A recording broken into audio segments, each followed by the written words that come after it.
దేవుని పరిశుద్ధ నామానికి మహిమ కలుగును గాక. అనుదిన దైవ కృపా కార్యక్రమం ద్వారా ఈ దినం దేవుని మాటలు వింటున్న మీ అందరికీ హృదయపూర్వకమైన వందనాలు తెలియచేస్తూ ఉన్నాం. ఈ దినాన ఆయన ఉన్నతమైన కృప మీకు తోడై ఉండును గాక.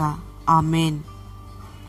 ప్రభు అంటున్నాడు మనతో, మూర్ఖులైన వక్రజనము మధ్యలో మీరు నివసిస్తూ ఉన్నారు. వీరి మధ్యలో మీరు దేవుని కుమారులుగా జీవించాలి అంటే నిరపరాధులుగా, నిష్కళంకులుగా, అనింద్యులుగా, సణుగులు లేకుండా, వివాదాలు లేకుండా జీవించాలి అని ప్రభు మనతో మాట్లాడుతూ ఉన్నాడు. ఫిలిప్పీ పత్రిక 2వ అధ్యాయం 16వ వాక్యంలో, మీరు జీవవాక్యాన్ని చేతపట్టుకొని జ్యోతుల వలె ఈ లోకంలో ప్రకాశించాలి అని దేవుని వాక్యంలో రాయబడి ఉంది. దేవుని ప్రజలు వెలుగు సంబంధికులని పౌలు తన పుస్తకంలో రాస్తూ ఉన్నాడు. ఈ చీకటి లోకంలో మనం జీవించినంత కాలం వెలుగు సంబంధికులాగానే జీవించాలి అని దేవుడు కోరుకుంటూ ఉన్నాడు. ప్రభు అంటాడు, మీరు ఈ లోకానికి వెలుగై ఉన్నారు అని. Praise the Lord. మరి వెలుగై ఉన్న మీరు జీవవాక్యాన్ని చేతపట్టుకొని నడవాలి. ఈ జీవవాక్యాన్ని ఎవరు చేతితో పట్టుకొని నడుస్తారో వారే వెలుగు సంబంధులు అని దేవుని వాక్యం సెలవిస్తుంది. ఒక మనిషికైనా, ఒక సంఘానికైనా, ఒక కుటుంబానికైనా వాక్యము ద్వారానే వెలుగు కలుగుతుంది. వాక్యం లేకుండా వెలుగు లేదు. ఈ రోజుల్లో అనేక సంఘాలను మనం గమనించినట్లయితే ఆ సంఘాలలో ఎక్కువగా పొగడ్తలు, ఘనతలు వినబడుతూ ఉన్నాయి, కానీ దేవుణ్ణి గూర్చి చెప్పే విధానం తక్కువగా కనబడుతూ ఉంది. ఈ వాక్యాన్ని అనేక మంది చెడిపి బోధించే వాళ్ళు కూడా ఉన్నారు, అనుకూలంగా బోధించే వాళ్ళు కూడా ఉన్నారు. ఒక విశ్వాసికి ఊపిరి వాక్యమై ఉండాలి. Praise the Lord. ఈ వాక్యాన్ని నీ చేత పట్టుకున్నట్లయితే అది నిన్ను పాపంలో పడనీయకుండా కాపాడుతుంది. నీకు దారి చూపించి నిన్ను తిన్నని మార్గంలో నడిపిస్తుంది. నీలో ఉన్న ప్రతి బలహీనతను వెతికి అది నీకు చూపించి నిన్ను సరిచేయగలుగుతుంది.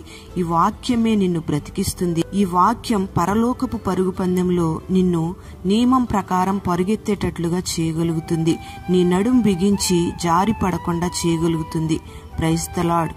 మరి మూర్ఖులైన ఈ తరం వారిలోంచి దేవుని సొత్తుగా నిన్ను నియమించుకున్నాడు గనుక ఈ వాక్యం ద్వారానే నువ్వు జీవించాలి. ఈ వాక్యాన్ని నువ్వు చేత పట్టుకొని జీవించినట్లయితే నిన్ను కొండ మీద ప్రకాశించే ఒక పట్టణంగా దేవుడు మారుస్తాడు.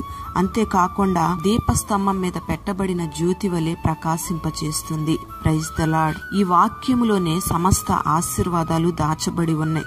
ఈ వాక్యములోనే స్వస్థతలు దాచబడి ఉన్నాయి.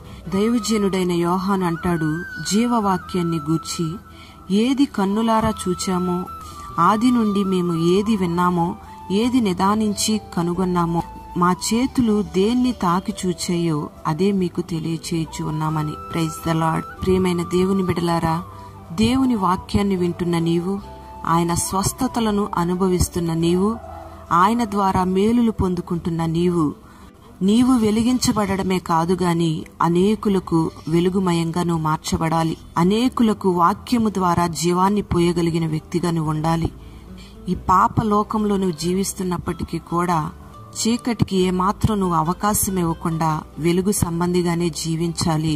ఆ వెలుగులోకి అనేకులను నడిపించే వ్యక్తిగా నువ్వు ఉండాలి. దేవుని వాక్యము ద్వారా అనేకులను బ్రతికించాలి.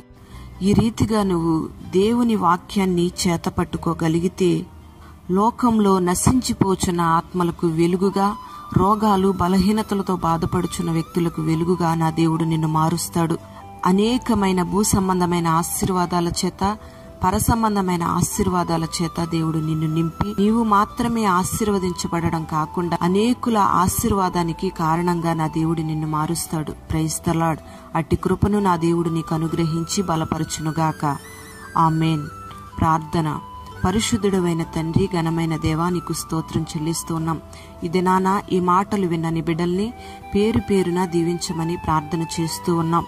జీవవాక్యాన్ని నీ బిడ్డలు చేత పట్టుకొని వెలుగు సంబంధికుల వలె నడిపించబడడానికి మీరు కృపను అనుగ్రహించమని ప్రార్థన చేస్తూ ఉన్నాం. దీపస్తంభం మీద పెట్టబడిన జ్యోతుల వలె నీ బిడ్డలు ప్రకాశించాలి. కొండ మీద కట్టబడిన పట్టణం వలె నీ బిడలు వెలుగుతూ ఉండాలి. అట్టి కృపను నీ బిడలకు అనుగ్రహించండి. నీ బిడలు వెలిగించబడమే కాకుండా అనేకులను వెలిగించే బిడలుగా నీ బిడలు మార్చబడాలి. అట్టి రీతిగా నీ బిడల్ని మీరు బలపరచండి. వాక్యము చేత నీ బిడలను కట్టండి. నీ వాక్యానుసారమైన జీవితాన్ని నీ బిడలకు మీరు దయచేసి అనేకులకు వెలుగుగా మీరు మార్చి మహిమ మీరు పొందుకొనమని యేసు నామంలో ప్రార్థన చేసి స్తుతించి వేడుచున్నాము తండ్రి. ఆమేన్.